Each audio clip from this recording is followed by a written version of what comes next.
Good Choices, a holistic conversation about dance, art, and life with Sabine Parzer. Hi, everybody. It's Sabine again. I'm continuing with my solo podcast series, and this is the second part on the topic of healing, which, like I said in my first solo podcast, is a big topic. And yet I still want to talk about it, especially through the lens of movement, touch, and expression.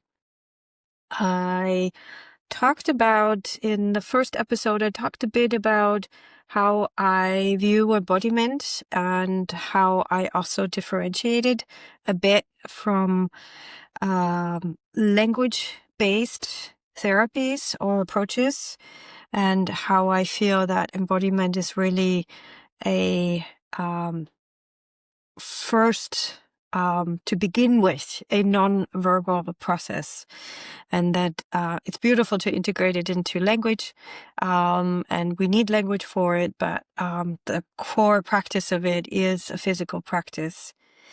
I would like to add a few things to that before I go to the main topic of the second part, which is transformation. So, I think in general, I would like to mention a few viewpoints that I have on healing that I'm going to take my notes here because it's quite complex. To just kind of remind us that healing in many ways is an ongoing process. It's a process that is never really done.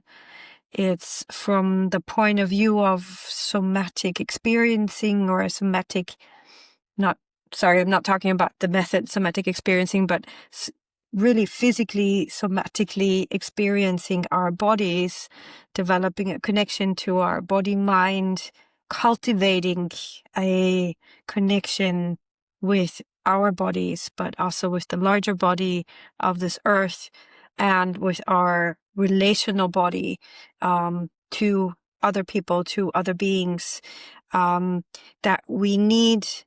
In order to do that, we need a daily practice, or we need an ongoing practice. That healing is not something, or embodiment is not something that's ever done and ready to take off of a checklist. I feel like so much of what I'm trying to differentiate also by talking about embodiment through this lens is about the importance of finding our personal practice, finding our personal sort of approach to what's needed at the moment.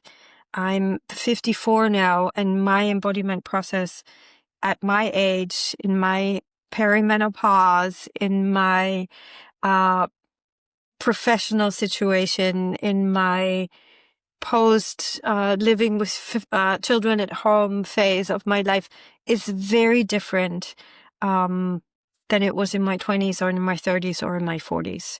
Also, I feel that it's not only about aging, but it's also about what kind of experiences have I had in my life. My body has sustained quite a lot of injuries during my professional time as a dancer on stage, and those have kind of repatterned or shaped my body as I grow older, and some of them have healed beautifully, and some of them are still kind of, especially in my fascial system, still present. They come and they go. So anyway, just addressing that our bodies and our body mind needs different things in different stages of our lives. Also, we have more access to it at different stages of our lives, also through life circumstances. But that it's really a personal process. I feel like it's really a personal process of trying to figure out, what do I need? What's possible? Is it 10 minutes lying on the floor in the evening before I go to bed? Or may I take an hour a day and have a individualized yoga / Feldenkrais practice? Or do I go to a jam, a contact improvisation jam? Or do I go for a long brisk walk in the forest? And for some people also, this embodiment practice is it like a continuously sort of same shape or same practice that continues in one direction. And for some of us, like me, for instance, I need a lot of variety. I will go bike riding one day and I'll take a Pilates reformer class one day, and the other day I will just roll around and do super subtle movements by myself on the floor, or I'll go to take a body mind centering class. So like me, my mind, and also my body, I need a lot of variety. But that might not be the case for everybody. And again, like I said, also it changes over the years. So coming back to what's particular about healing is that it's if I read my own words here, I've written this down. Healing is a dynamic, never-ending process of developing and reconnecting the body-mind. Don't expect it to be ever done. Actually, don't expect anything, because healing doesn't work under pressure. So I talked about healing, this big word, healing. And if we take away sort of the pressure of, oh, I have to finish this, I have to, in a way, become whole and stay whole, it's sort of the same expectancy or the same pressure that you would have to say, oh, I have to be enlightened. We have our patterns. We come into this life with a matrix. We come with parents. We come in environments that we grow up in. We are shaped by nature and nurture. We have different privileges in terms of our education, our social backgrounds. Not all of us have the privilege of having access to really good medical care, or even have enough time for exercise or meditation practices. So taking all of this into consideration, healing doesn't work by simply saying, okay, let's go. Yeah. It is an ongoing process. It is also a very collective process. Let's not forget that we're all living in a collective process of basically having at one point learned that thinking is more important than feeling. So most of us in Western society, we have been more cognitively like the cognitive thinking is in the foreground, or is more valued than feeling and sensing. All right. So another part of what I find important as a general topic around healing is that it's always about balancing or creating homeostasis, or finding homeostasis, or integrating the changes and the influences of life. So our bodies are amazing because they're always, like all of our body systems are actually constantly adjusting, rearranging, rebalancing homeostasis. And I think most of us feel the most alive when we are actually, maybe I shouldn't generalize this, but okay, if I talk about myself, I feel most alive when I engage with other people. I engage in a creative activity. Even when I'm sitting still and meditating, I'm also engaging in my mind, or I'm also engaging in listening. So there is something about us where it's about input and output. And so health is, and our bodies work that same way. I mean, we need food, we need water, we need sunlight, we need nature, we need each other also. So we're constantly busy with inputs and output. And so much about health, and there's another big word, resilience, is about this daily balancing act. And of course, here we get, if we're talking about resilience, and well, of course, also getting into trauma. I will make a separate episode about trauma, also around the polyvagal theory. as much as I understand it, but I think it's really important to recognize that this process of health is something that's continuously happening. It's continuously on a micro level, continuously happening. And then, of course, there's different layers and different levels of healing. Of healing from injury, healing from emotional trauma or abuse, and these sort of interweave in a way. They interweave in the way of that the microcosm of healing happens on such an unconscious level daily, and then we can make it more conscious if we tune into our body mind through our embodiment practices, which then again will support us and provide resources for the larger processes that we need in order to really go and look at the deeper stuff or the more traumatic issues of our lives, both of our personal lives and also about our collective traumas. All right. Healing looks very different on different people because we are different. We have different backgrounds. We have, again, different privileges around how we have grown up.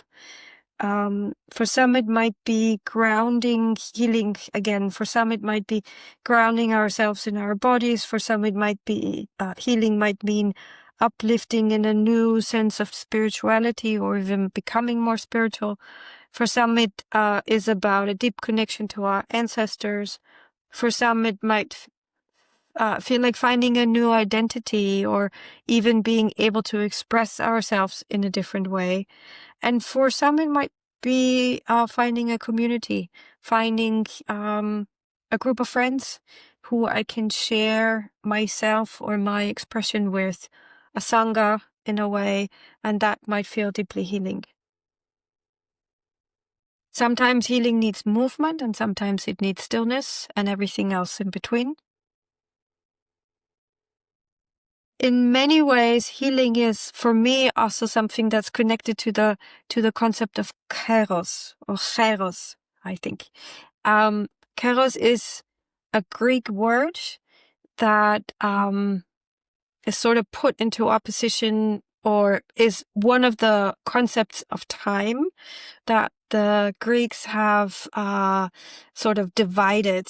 Actually, there's chronos, kairos, and aeon. Chronos is obviously the time frame that we're looking at in terms of measuring time. If I meet my dear friend to have coffee with at 3:00, we've sort of agreed on a certain time measurement, and we know that we're going to be together for an hour, so we also know how much time that is. Also, we have chronos in the sense of, we have ages or we have measurements. And kairos is a internal sense of time. It's also something that we call spiraling time, or kairos was in the Greek mythology was the guy with a bow and arrow who was sensing the right moment to shoot the arrow. So it's very much also about the opportune time or the right time to do a specific action. So if we're talking about healing, in many ways, healing has to do with diving into a more internal sense of timing. It's very individualistic in terms of how long healing takes or how even when we feel like healing is complete, if ever. Our bodies do not work on a linear time frame. So oftentimes what will happen in somatic processes is that we will also go back in time. Body memories might show up. Sensations might show up that we don't have a reference to. We don't have a particular story, or we don't know if that was even something that was real or if it was more of a dreamlike quality. And so these are all kind of kairos quality sensations Some of these memories might be related to prenatal or pre-verbal parts of our lives or developments in our lives. And so that's why it's also often hard to find words for it. And I wanted to add something also that I find really important is that people who bring healing to us, people who help us heal or make us feel whole, or who, provide safety and protection or help us heal ourselves, don't necessarily have to be therapists or have to be people who call themselves healers. Oftentimes, they're really people in our lives that are quite unspectacularly present. Somebody, a neighbor who notices that you're not feeling well, or an aunt who in your childhood who didn't have children, but who would come and read you a book at night when your mom wasn't there. Could be a football coach, could be anybody that sort of provides us with a healing, nurturing, supportive quality without asking anything in return. It's a very unconditional quality. And I think it's really good to identify these people because oftentimes it's quite unassuming, or it's quite unspectacular in a way, but then it's very spectacular in its outcome or in its effect. All right. So I wanted to talk about transformation because it's, again, a big word. And in relationship to embodiment, I think transformation often happens in a time of heightened awareness or heightened condensed focus.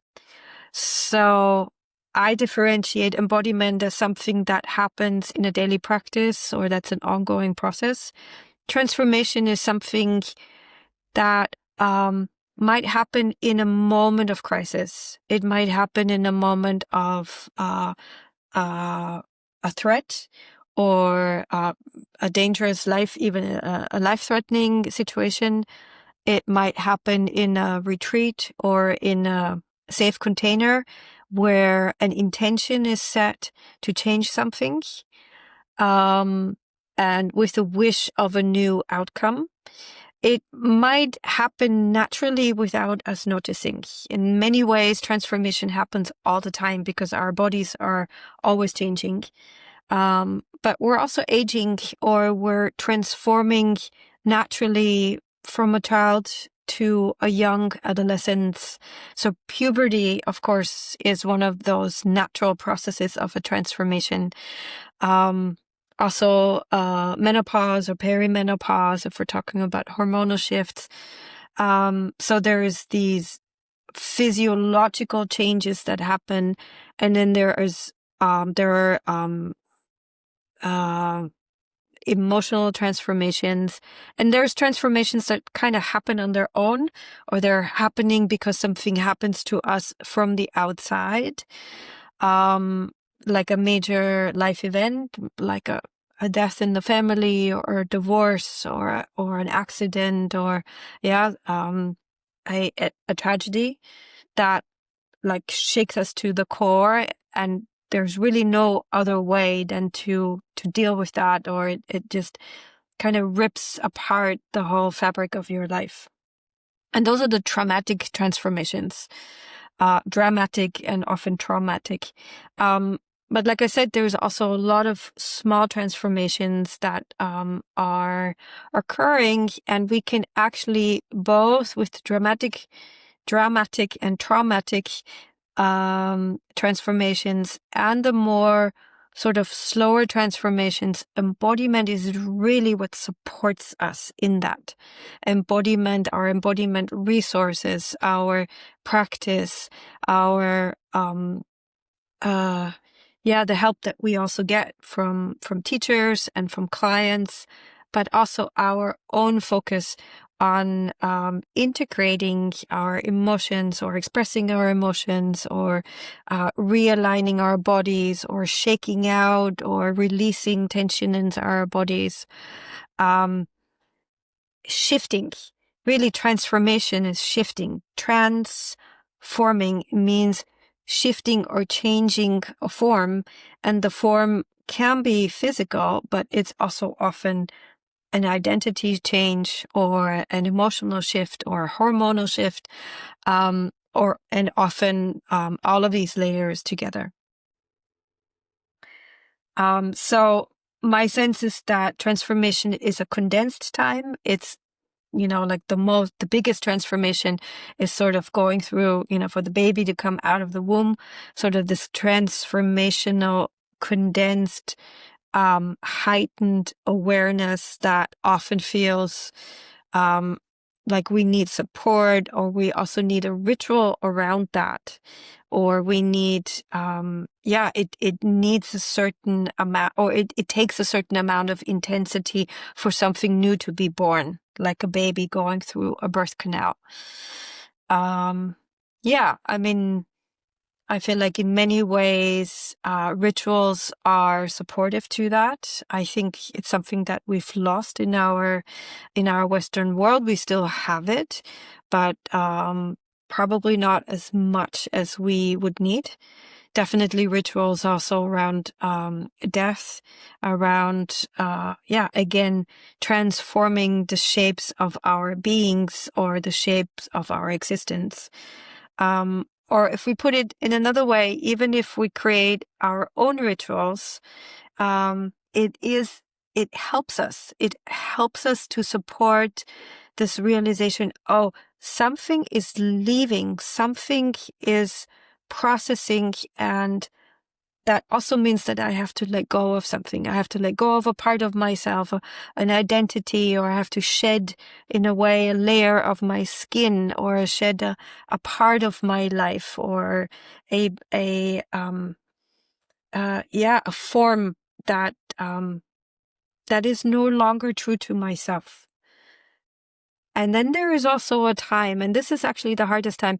There's a time of transition, a time of luminosity, or an in between, the sense of not knowing, the sense of I'm neither there nor there. It's the beautiful image of the butterfly that is in the cocoon, and it actually has to dissolve. So in many ways, we also have to dissolve, and that's not something that we're used to. We're not used to not knowing who we are, or not knowing what form do I have, or how do I fit in the society, or what's my function here.